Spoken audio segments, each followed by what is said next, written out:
Od slike do besede.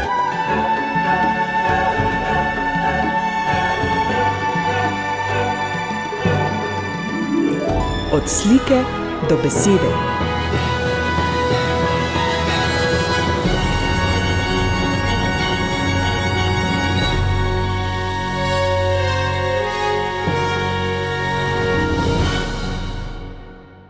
Lepo pozdravljeni, spoštovani poslušalci, drage poslušalke, lep pozdrav pa tudi nocojšnjemu gostu.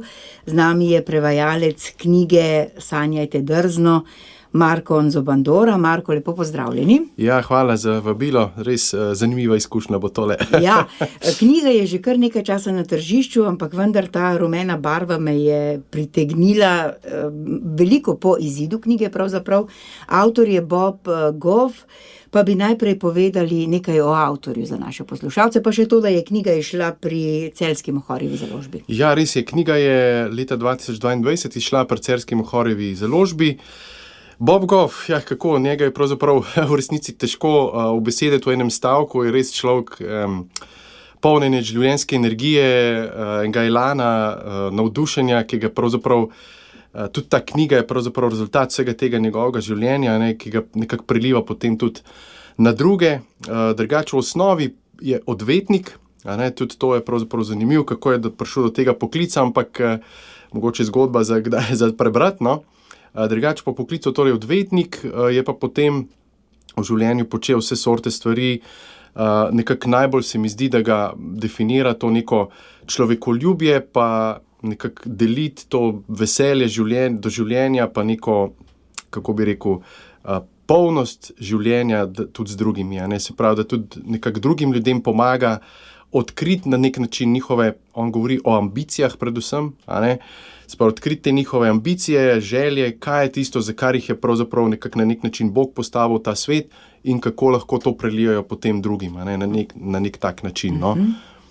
Naslov je tak, malce zavede, Sanjajte drzno. Sanje so nekaj takega, da se potem zbudimo in ni nič od tistega. Ja, res, Zdaj pa bodimo drzni v trenutku, ko sploh nismo pri zavesti, je to malce dvoumno. Ja, tale knjiga pravzaprav bi na nek način lahko rekel, da je, se lahko prebere kot neko zanimivost, kot knjigo, po drugi strani pa v resnici neke vrste priročnik. On večkrat noter ponovi, da to ni priročnik za samopomoč.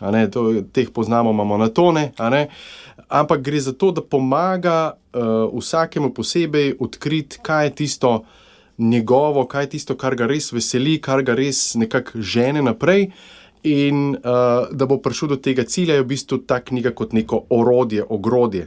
Se pravi, je pa zelo strukturirana. On prek svojih osebnih zgodb, svojih izkušenj, kako je prišel do svojih stvari, tako pozitivnih izkušenj, kot, bom rekel, neuspehov, še posebej neuspehov, pravzaprav, kako je prišel do svojih ciljev in potem pomaga po korakih, pride do tega cilja. Zdaj, zakaj sanja? On pač reče, najprej, preden sploh karkoli lahko dosežeš, moraš najprej ugotoviti po eni strani, kdo si, kje si in kaj je tisto, kar te najbolj nekako, o čem sanjaš, o čem, ne vem, ko se zjutraj zbudiš, kaj je prva misel, malo na ta način, ampak potem pa seveda to je prvi korak šele, tako kot ste rekli, če zdaj se zbudimo pa rečemo, zelo lepe sanje, je konec vsega, ampak ok, zdaj so to lepe sanje, kako pa zdaj naprej, je pač ima to posebnost, bi rekel, da cela knjiga je zastavljena tako, da on prek svojih izkušenj,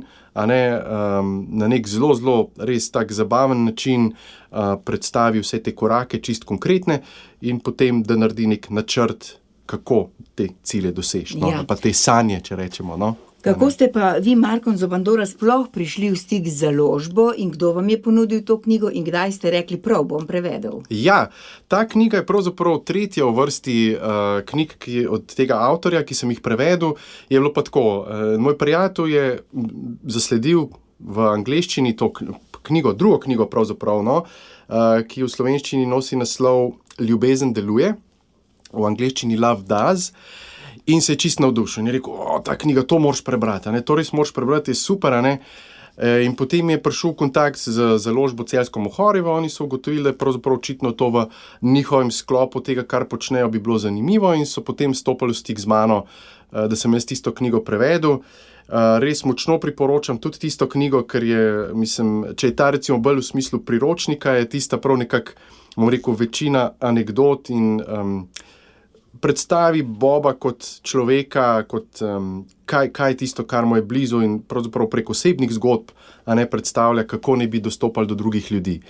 No, potem pa, ko sta tisti dve knjigi išli, se pravi, najprej bila ta Ljubezen deluje, potem je pa še ena Ljubezen deluje za otroke, ki je podobne zgodbe, ne čist enako, mečkeno, bi rekel, na bolj preprost način, otroški način, tudi za mlajšo populacijo, mlajšo publiko, mlajše bralce predstavljene podobne zgodbe. Je tudi zelo lepo ilustrirana je njegova hčerka, Linci. In potem je pa prišla na vrsto ta knjiga, ki je pač kasneje tudi išla v Ameriki, in v bistvu je bilo kot neko naravno nadaljevanje, so se spet obrnili na mene, ker sem pač nekako že vstopil v ta jezik, v ta način, da sem potem nadaljeval s prevodom te knjige. Spremljate oddajo Od slike do besede, tokrat govorimo o knjigi Sanjajte drzno, Bob Goff je avtor, prevajalec pa Markon Zobandora. Knjiga ima 3 podnaslove: Kaj si želite, zakaj si to želite, kako boste to dosegli. Se mi zdi, da je ta, kako boste to dosegli, eden takih, ki nas da v pozicijo štarta, zdaj pa bomo tudi nekaj naredili. Sicer prvi 2 vprašanji sta taki, da lahko v postelji, pridemo tudi do odgovora. Ja, vedno lahko razmišljamo, ne vem, ko smo na teku, ko, ne vem, v službi delamo nekaj, kar pa, ne vem, nam misli odplavajo, vedno lahko razmišljamo o tem, kaj želimo, ali pa, ko se vozimo domov, pa je gužva, ampak kako to dosežete, pa majčken bolj, bi rekel, definiran proces, pa res moraš vzeti čas, se na nek način odmakniti od nekih motilcev, se usediti, in začeti zapisovati, Včasih se nam zdi, sej vem, kako bom, pa sej bom tako, ampak ne, pač tudi Bob, noter pač govori o tem. Treba se usedeti, narediti seznam, res sistematično. Če ne bo vedno lahko samo sanjamo, tako kot sva na začetku rekla, sanjati ni težko, ampak potem je pa se začne v resnici proces, kako te sanje dosežiti, pa preden sploh pridemo do tega, kako te sanje dosežiti, on tudi govori o tem več nivojev. Ena stvar je, da si ti nek cilj zamisliš, potem pa seveda moraš tudi malo presejati. Čisto vse sanje verjetno niso realistične, ne vem, nekdo, ki je star 60 let, pa je velik 1,5 metra, ne bo igral v NBA-ju najbrž, Se pravi, pa je lahko to ena velika želja, ambicija, ampak moramo biti na koncu tudi realistični pri svojih pričakovanjih, kar pa seveda ne pomeni, da mogoče neke druge, ki se nam pa zdijo nemogoče, pa niso dosegljive. On tudi reče, zelo dobro se mi zdi en stavek, da večino stvari v življenju počnemo iz ljubezni ali pa iz strahu.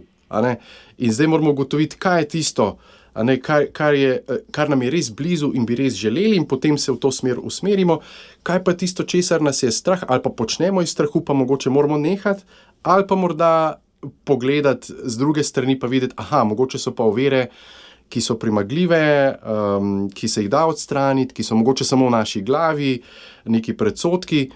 Seveda pa tudi on, noter veliko govori o tem, ne moreš samo vsega doseči. Zelo poudarja to skupnost, prijatelje, zakaj bi rinil sam nekje, kjer je že nekdo naredil neko pot, pozanimaj se, potrkaj na vrata, vprašaj tisti, ki več vejo.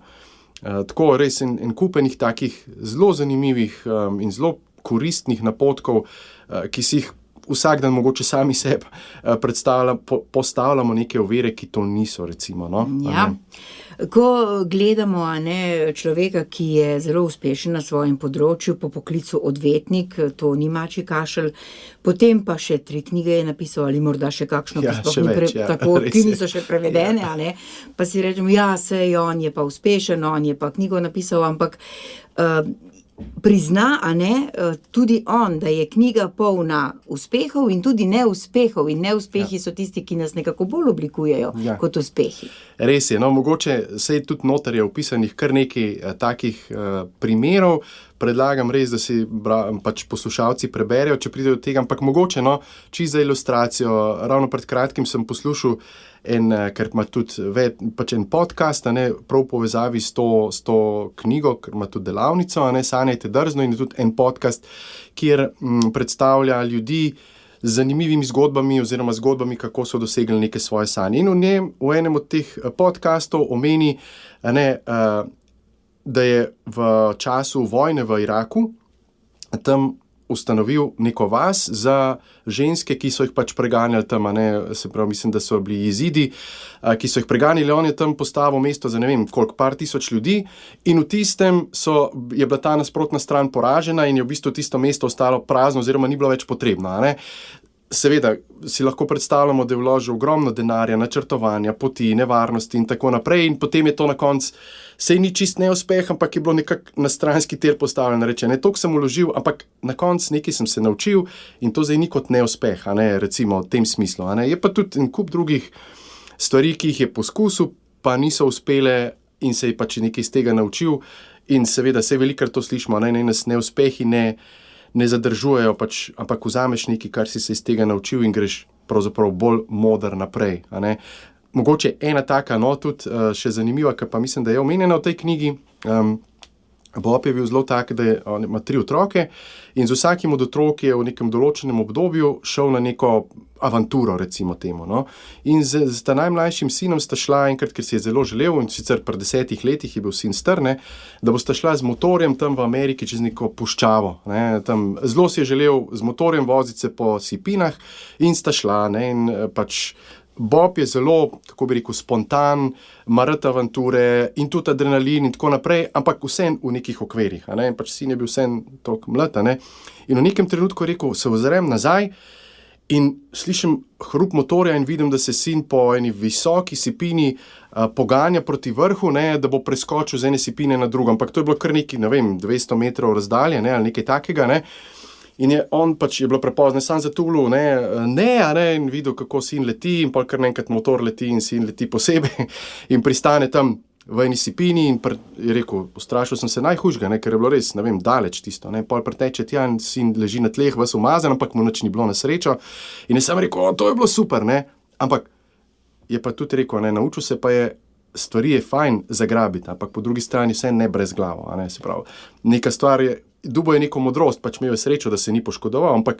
z tega se je naučil, da fajn je biti spontan, fajn je biti avanturističen, ampak kljub temu neki okviri morajo biti, in pač tako zorimo tudi z modrostjo in tudi s temi neuspehi koncev. Markon Zobandora, ali mislite, da bo človeku, ki skuša pri sebi postaviti zdaj neke meje znotraj realnega, kaj bi in kaj ne bi, ta knjiga pomagala, da bo naredil kakšen večji korak, kot bi ga sicer?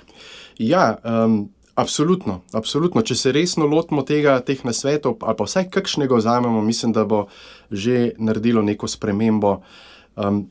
Ker veliko govori tudi o tem, včasih se zdi, delam 100 stvari, zelo sem aktiven, vse mi gre, ampak v bistvu aktivnost še ne pomeni tudi na nek način učinkovitosti. Lahko pa je, 5 stvari ali pa 10 ali pa ne vem koliko, ki jih delamo, pa mogoče niso potrebne, pa je bilo boljše, da bi se osredotočili na eno ali pa 2. Tako da mislim, da eno celo poglavje je namenjeno prav temu, čemu in kako reči ne.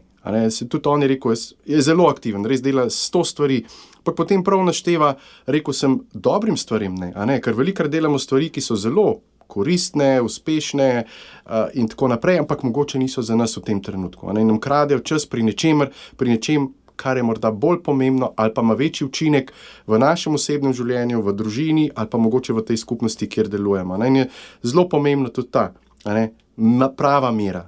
Se pravi, če imam 5 stvari, energije imam toliko, kot je imam, časa je toliko, kot imam, mogoče pa zdaj nekaj postavljam na stranski stir, kar ni fino.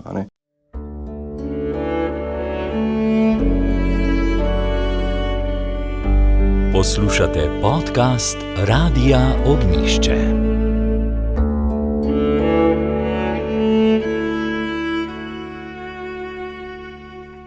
Spremljate oddajo Od slike do besede, prevajalec knjige Sanjajte drzno, Markon Zobandora je naš gost.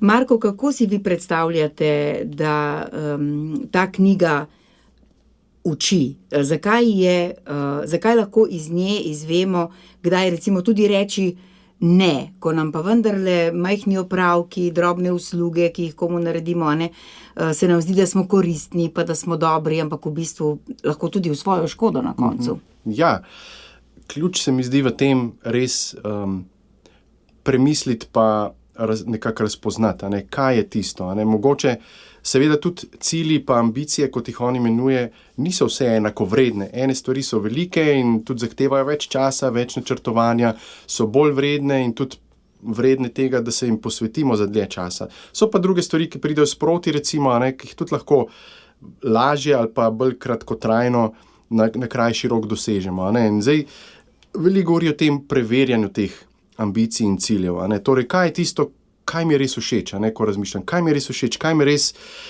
ne vem, za katero stvar bi vse zastavil. A ne. Je res toliko pomembno, da sem pripravljen marsikaj pustiti, a ne, in potem je mogoče eno tako sito, a ne, in potem tudi seveda, kot sem rekel, česa se bojim, kaj gre lahko narobe, kdo mi lahko pomaga in tako naprej, da potem presejemo, kaj je tisto, čemur se splača reči ne in čemur se splača reči ja. Mogoče ob tem omenim, no, ker, a ne, spet on res izhaja, se mi zdi, kakor sem uspel razbrati iz vsega tega njegovega pisanja, kaj bo tudi ljudem nekaj doprineslo. A ne. Kot ste prej omenili, oziroma kot sva povedala na začetku, on je bil odvetnik in zato zelo uspešen odvetnik, imel je 25 let svojo odvetniško pisarno, svojo firmo in on tudi pove, nekega dne sem se odločil, se rekel, tega je dovolj, zato, ampak je rad imel to in je veliko delal in veliko vložil. In tako on prav piše, ne, en dan sem pač šel v pisarno, sem tismu, ki je bil najdlje z mano sodelavc, sem mu dal ključe, sem se obrnil in se nikoli več nisem vrnil nazaj. Ne. Tako, on je pač tak, zdaj in gremo. Ne. Ampak zakaj? Ne? Zato, ker je v bistvu videl, da mu tiste stvari, ki jih je delal poleg tega, veliko več pomenijo oziroma so imele večji vpliv.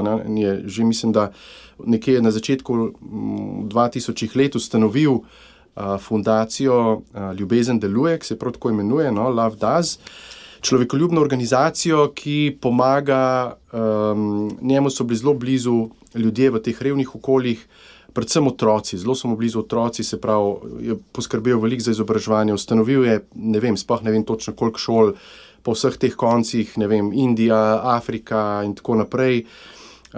Tudi nekaj stvari v Ameriki, a ne, ampak na račun, zato ker se mu zdelo to veliko bolj pomembno, je tisto stvar opustil, a ne, pa ni bila slaba, a ne, ampak enostavno, in se mi zdi tako, da na nek način poskuša to nagovarjati, a ne, da pač, ja, ena stvar je, ne pomeni, da moraš biti, da je absolutno altruističnost, ne vem, kako ne rečem, a ne, vse je samo za druge, ne, seveda ti delaš nekaj, kar te bo na nek način, ampak kar bo tudi prineslo doprinos v družbo kot celoto, a ne, tukaj veliko, a ne, o tem govori, mogoče, ker veliko govori tudi o razpoložljivosti, on je, kar se tega tiče, bi rekel, prav radikalca, ne, namreč že pri tisti knjigi Ljubezen deluje, pove, ne, da na vsako zadnjo stran svoje knjige, vsake knjige napiše svojo telefonsko številko in ga lahko pokliče kdorkoli, kadarkoli, ne, in se tega res drži, ne, in pol tudi piše, da dobi koliko klicev na dan in tako naprej, a ne. Ampak ni razpoložljivost sam zato, ker pa zdaj sem jaz, a ne, vedno na voljo, ampak zaradi tega, ker hočeš človeku priti blizu, a ne. In on tudi reče, ne, pomembno je poiskati ljudi, pomembno je mrežiti, ampak je rekel, mrežiti je premalo, a ne. Razpoložljivost ni samo mreženje, ker mreženje ima zadaj vedno nek, bi rekel, prizvok koristoljubja, ne. Mrežim zato, da bom potem od tega nekaj imel, a ne. Razpoložljivost je pa nekaj drugega. Jaz sem tukaj na voljo zato, ker ti želim dobro, a ne, in izhaja zelo iz tega, zanimam se za ljudi okrog sebe, seveda tudi zaradi neke svoje izkušnje, tudi pove, a ne, da ko je bil mlad, ali pa kot otrok, ni bil vedno absolutno zaželjen, bil je živahen, ne vem, bil je pegast po obrazu, pa so ga otroci zato zafrkavali, ampak je imel na poti neki ljudi, ki so ga sprejeli zato, ker je pač on. Ne zaradi česarkoli, ne zaradi neke njegove lastnosti, sposobnosti, ne vem, priljudnosti, česarkoli, ampak enostavno, ker je pač on in so ga imeli radi in on potem ga je to toliko zaznamoval, da to v bistvu zdaj daje naprej in tudi seveda tudi nam svetuje. In tudi to vključi potem v to svojo knjigo, a ne, vse te stvari gledaš skozi prizmo tega, kako biti na razpolago, kako se zanimati ljudi in prideti blizu. No. Ja. Pravzaprav vsi ljudje, ki so v življenju nekaj dosegli, so imeli kakšno tako izkušnjo, da jih je nekje na začetku čakala ena ovira, ki so jo morali premagati. A ne? Kako pa gledate na to, Marko Zobandoro, v tem času, a ne, ko vsak išče svoj prostor pod soncem, ne samo dobesedno pod soncem, ampak tudi virtualno, celo z več profili in tako naprej. Delamo razne stvari, mrežimo, se družimo, ampak nekega zadovoljstva pa ni, morda zato, ker delamo to samo zato, da bi sebi nekaj pričarali, ugodje, udobje, manj pa z mislijo, da bi drugemu, ki je morda res v potrebi, a ne nekako pomagali. Je to zato? Gotovo, mislim, tukaj je veliko na tem, ne, pač Bob je katoličan in tudi v vseh teh svojih knjigah noter zelo sporeja najprej svojo zgodbo, potem nekaj razmislek, ampak potem zelo veliko govori o tem, kar je pač Jezus rekel, kako je rekel, kaj je rekel, a ne, kako nas je usmerjal k drugemu, a ne, in da je tukaj tisto, kjer bomo našli neko izpolnitev ali pa mogoče več veselja, no, a ne, kar, kot sem rekel, ne pomeni, da pozabiš nase v smislu in delaš samo to, kar drugi želijo, a ne, ampak da vse, kar delamo, mogoče z eno mislijo tudi na to, kako bo to vplivalo tudi na mojega soseda, prijatelja, ne vem, sozakonca, kogarkoli, s komer se srečam, a ne. In ja, absolutno verjamem, da tisti, ki živijo tako, imajo to izkušnjo, da potem so nekako bolj polni, a ne, in bolj zadovoljni, kot pa če se vrtimo samo okrog sebe, ker mislim, da imamo vsi to izkušnjo, da ko začnemo razmišljati samo o sebi in se vrteti samo okrog sebe, nas to vleče pravzaprav bolj ka ne v nek začaran krog, a ne, potem vidimo samo težave in samo nekaj, kar mi še manjka, vsi mi govorijo, da moram še to, pa potem bom srečen, a ne, pa to dosežem, pa potem te sreče ni, a ne, take, kot so jo obljubljali, no, tako da, ja, gotovo je tukaj en recept za večje zadovoljstvo, če rečem, no. Spremljate oddajo Od slike do besede. Sanjajte drzno je knjiga, ki jo imava s prevajalcem Markom na mizi. Rekli smo že, da je iskanje sreče nekaj, kar nas vse nekako žene, ampak vemo, da je s to srečo tako, a ne, dokler skušamo napolniti samo svoj krožnik, to sreče ne prinaša. Zakaj potem se tako dolgo včasih spotikamo, a ne, ob tem, ko pa smo že prebrali, pa tudi izkusili verjetno to, a ne, da je naša sreča pravzaprav vedno povezana z drugimi. Ja, to je super izhodišče, tudi on to omenja in izpostavlja, ne, da pač primerjanje z drugimi to je res katastrofa, ne, ker vsak je, kako bi rekel, posameznika, ne, in je njemu nekaj položeno, tisto, kar je njegovo, in ravno cilj te knjige je odkriti to, kar je tvoje, a ne. Noter je ena zanimiva primerjava, zdaj se ne spomnim imena, ampak je bil nek ameriški lokostrelc, vrhunski, na olimpijskih igrah je bil res samo še en strel oddaljen, mislim, noben mu ni mogel priti blizu, a ne. Se je stopil samo zadnji strel, kamorkoli bi lahko strelil, ne vem, poleg tarče, v sredino, kamorkoli bi bil zmagovalec, in potem res on se postavi, vsi čakajo, nameri, sproži, zadane v sredino in čista tišina, nobene ploska, nič, kaj pa je, ne, je pa zadev tarčo nasprotnika, ne.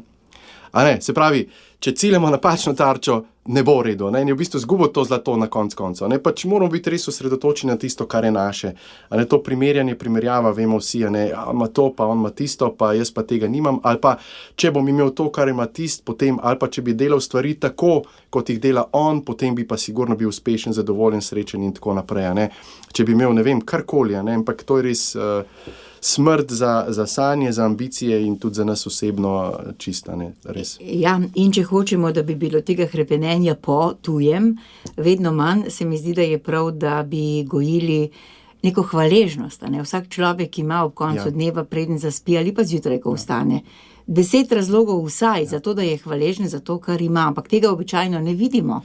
Ja, res, tukaj se mi zdi pa spet en kako bi rekel, zavesten moment, no, a ne, moment, da pač res zavestno moramo reči, okej, zakaj, ne, zdaj sem tako in tako, zakaj sem hvaležen, in potem počasi s časoma to pride v kri, a ne, da se zahvaljuješ za stvari, ki jih imaš. se mi zdi, ne vem, ali smo Slovenci taki, ali smo ljudje nasplošno taki, da prej veliko hitreje vidimo stvari, ki nam ne grejo, ki nas motijo, ne vem, tam je zdaj silil na cesti, ne vem, tle moram čakati, tam je gužva, karkoli, namesto da bi videl, ok, ne vem, imam 2 nogi, lahko hodim, ali pa karkoli drugega, imam ženo, ki me ima rada, ne vem, lepo vreme je zunaj, karkoli, ampak je res zavesten proces, jaz tudi pri sebi vidim, ne vem, ko se nekaj dogaja, pa se začnem sam vase zapirati, ali pa me nekaj bremeni, vidim, to je lepo, to je dobro, otroci so veseli, karkoli pač, in res zelo pomaga priti ven, zelo pomaga zmanjšati nek stres in težave in občutek, ne vem, da ti nekaj manjka konc koncev. Zdaj, da ne bi kdo tega narobe razumel in bi rekel, poglej, kako potiskata glavo v pesek, to ni to, ne? Ne, absolutno ne. Absolutno seveda pomeni videti stvari, ampak ta občutek, da se vrtiš okrog sebe, da so samo težave tiste, ki obstajajo v življenju. Vedno se mi zdi, tako kot ste rekli, vedno obstaja nekaj, za kar sem lahko hvaležen, kar je pozitivnega v skoraj praktično vsaki situaciji.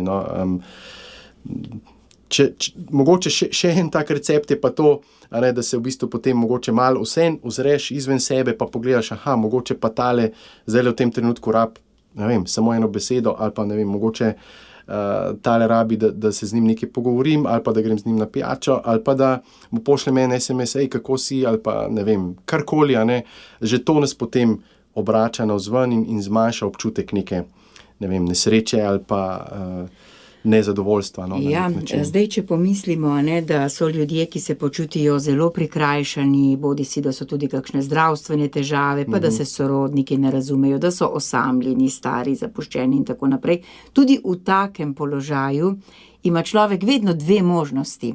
In se mi zdi, da ta knjiga govori ravno o tem, da je iz vsakega še tako težkega položaja izhod. Res je, ja.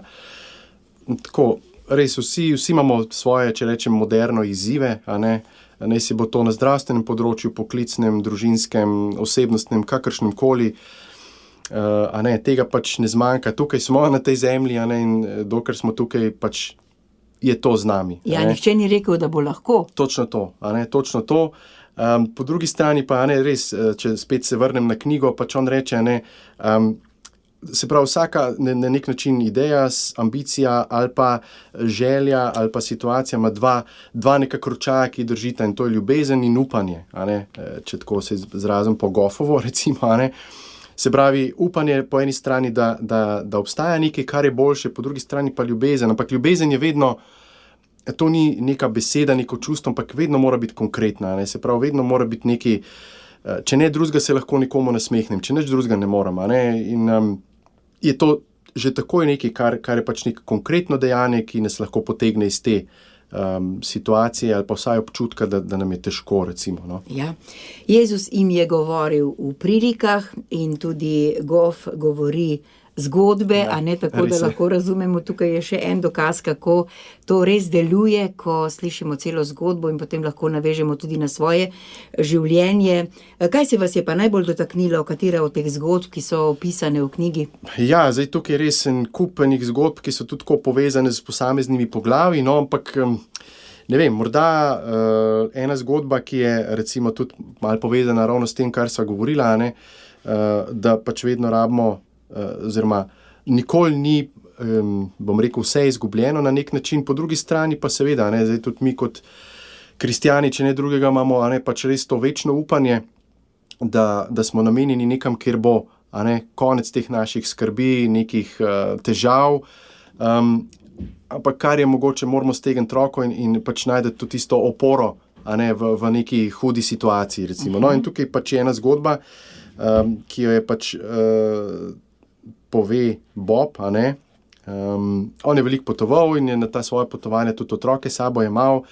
Vedno je poskus, pač ne glede na to, kot sem rekel, da je avanturističen in tako naprej, spontan, ampak kljub temu poskuša stvari nekako, bom rekel, varno narediti. Se pa potem zgodijo stvari, ki so pač nepredvidljive, in mogoče recimo tlele sem našel eno zgodbo, tudi to, kar on omenja, da če hočemo te svoje sanje doseči, pomeni, da moramo v bistvu tudi stopiti iz te svoje cone obdobja.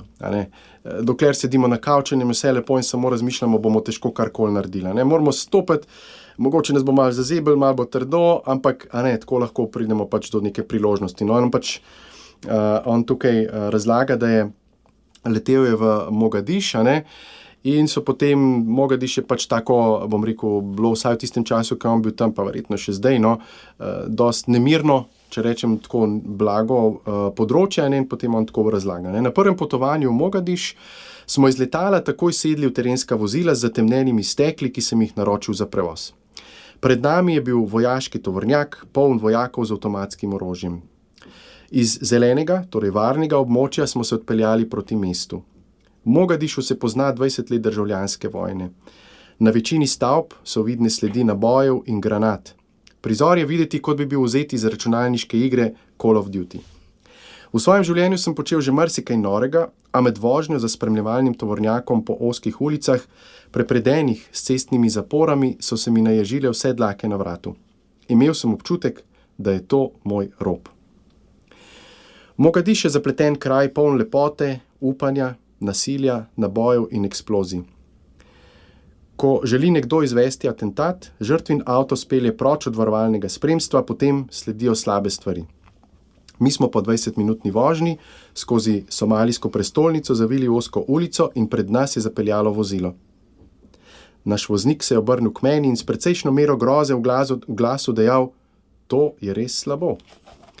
Torej, obstajata dve stvari, ki jih v Somaliji nočeš slišati. To je res slabo in zdaj sem jaz kapitan. Nisem pričakoval tega, kar je sledilo. Fantje, ki so bili naše varovalno spremstvo, so vzeli brzostrelke in iz tovornjaka pred nami začeli streljati. Čeprav mi besed nikoli ne zmanjka, sem v tistem kaosu zmogel izdaviti samo ojoj. Vem, da ne zveni pomembno, globoko in teološko, a v resnici ne more biti nič drugačno kot pomembno, globoko in teološko. Razlog je sledeč. V življenju mi je postajalo vedno bolj udobno. Imam hišo, avto in čoln. Presneto imam celo psa, ki si ga sploh ne želim. Ugotovil sem, da ljudje, ki živijo lagodno, Jezusa ne potrebujejo in si ne prizadevajo doseči svojih ambicij. Povsem drugačni so ljudje, ki so obupani. Bog ne želi, da živimo sredi obdobja, ko želimo poseči po svojih ambicijah, temveč želi, da živimo na robu. Če želite slediti svojim ciljem, se boste morali umakniti iz obdobja, za katerega ste tako trdo delali. To morda pomeni, da morate svojemu življenju zamenjati stalni naslov. Ste opazili, da imajo ljudje, ki živijo udobno življenje, o vsaki stvari svoje mnenje? Tisti, ki so obupani, pa imajo samo Jezusa. Poglejte svojo lagodno službo, znane okoliščine in predvidljivost, ki ste jo gojili skozi vse življenje. Morda so to tiste stvari, ki so vam preprečevale doseganje vaših ambicij. Ali je mogoče, da vas imajo za talca? Živeti na robu strahu zna biti strašljivo in naporno, včasih celo boleče. S tem ni nič narobe. Dihajte, vztrajajte, pomikajte se proti svojemu robu, kjer vas čaka Jezus. Bog nas ne vodi do poti, ki bi bila najbolj varna, temveč do poti, ki nam bo omogočila največjo rast.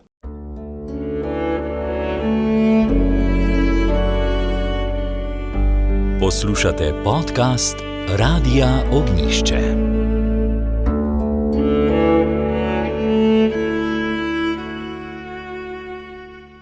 Zdaj smo slišali ta odlomek, pravzaprav si je kar veliko upal iti v tako deželo, kjer bi lahko ta pogum plačal tudi z glavo. To pomeni, da je res šel do roba, kot sam pravi. Res je šel do roba. Njegove knjige so res polne teh zgodb, ker včasih kar malo sapo zajameš, ampak prav, ko o tem govori, mislim, da je tukaj ta drznost, on je videl ta cilj, želel je tem ljudem pomagati, zato je bil pripravljen tudi marsikaj tvegati, Poskusil je biti varen, ampak enih stvari se ne da predvideti, ne moreš biti varen. Včasih moraš biti tudi zvit kot lisica, da ene stvari spelješ, hkrati pa biti pripravljen marsikaj tvegati in zato tudi reče, kaj je tisto, zakaj ste pripravljeni zastaviti vse svoje življenje na nek način. Ja. In zapustiti to cono udobja, a ne, to je pa res izredno težko, ker se mi zdi, da se v tej coni res počutimo tako, da imamo 1000 mnenj o vseh stvareh, a ne. V bistvu pa je vprašanje, koliko tega notranjega življenja imamo, ker nas to uspava. Ja, res, udobje je na nek način smrt za ambicije, ne? Ker pač dejansko, če nam nič ne manjka, ničesar ne potrebujemo, tudi ne, idej zmanjka, ko smo pa potisnjeni v neko situacijo, ki je mogoče malo bolj stiska, ali pa ne vemo točno, kako se kar naenkrat zbudi neka kreativnost, neke ideje, kako bi, kaj bi, koga bi poklical, kdo bi mi pomagal, ne.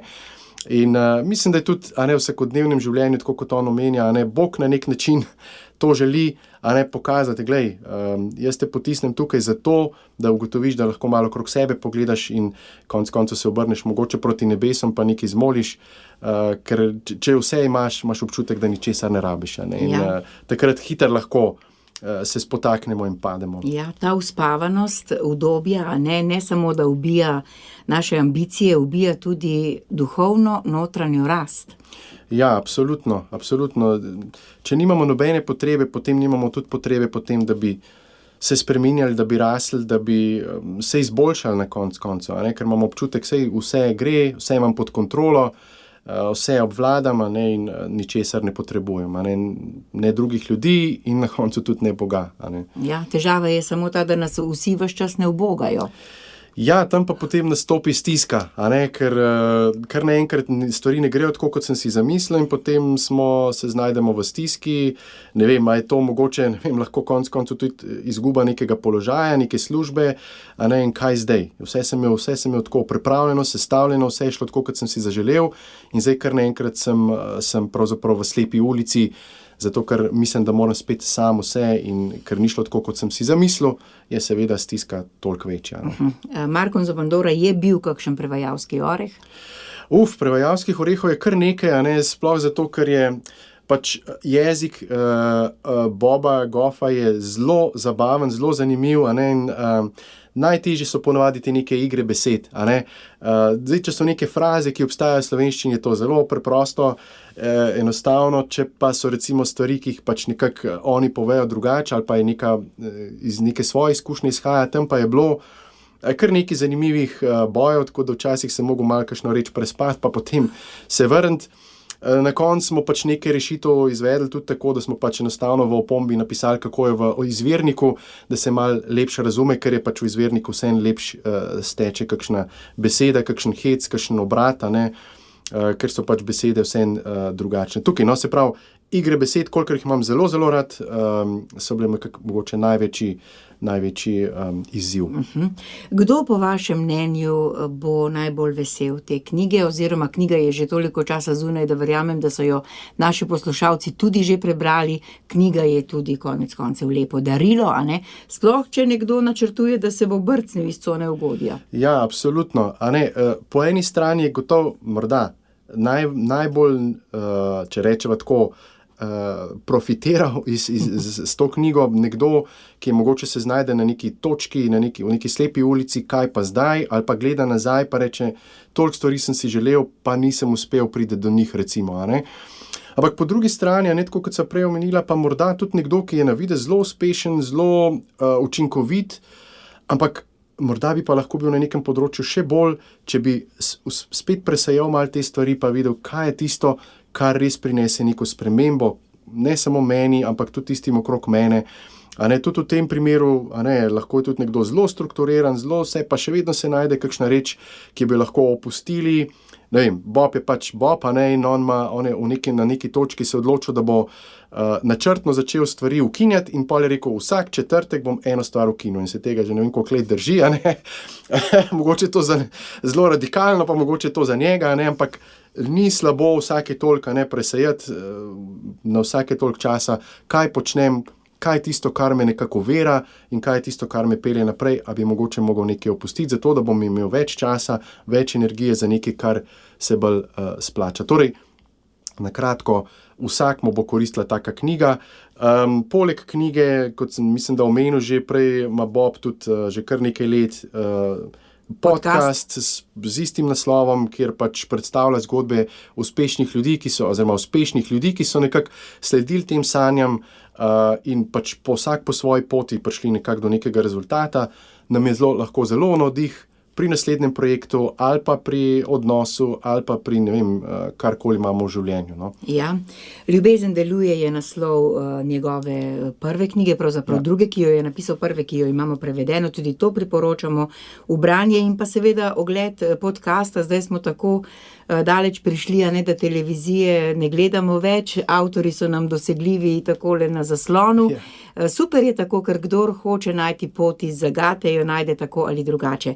Markon Zabandora, najlepša hvala, da ste to knjigo prevedli, da ste sprejeli ta izziv, bom rekla. Ja, z velikim veseljem. In potem, da ste nas spet obiskali v našem studiu. Kdo od poslušalcev se vas morda še spominja? Imamo zveste poslušalce. Kakšen spomin imate na delo tukaj? Zelo, zelo, zelo lep. Moram reči, da je bilo zelo zanimivo. Mislim, res ogromno sem se naučil, sploh v tem kolektivu je bilo zelo zabavno, zanimivo. Bil sem sprejet, jaz sem prišel kot študent takrat, čist, če rečemo z ulice, in ste me res lepo sprejeli. In kar mi je bilo neverjetno, pravzaprav še kar nekaj let potem, ko sem že nehal tukaj delati, so ljudje kdaj rekli, vi ste pa bil na radio, koliko je bilo lepo, tako da je bilo to, imam zelo, zelo lep spomin na tisti čas. Res, ja. Zdaj bodo spet govorili, da ste bili na radio. Ja, upam, da vse kaj dobrega.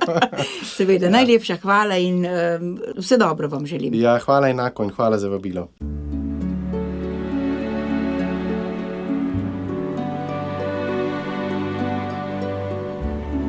Od slike do besede.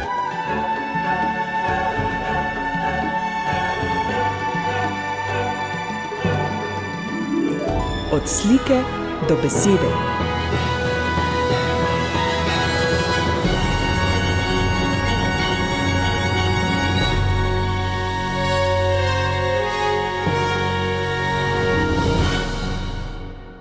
Hvala za poslušanje. Podprite brezplačen dostop do naših vsebin in postanite prijatelj Radia Ognjišče.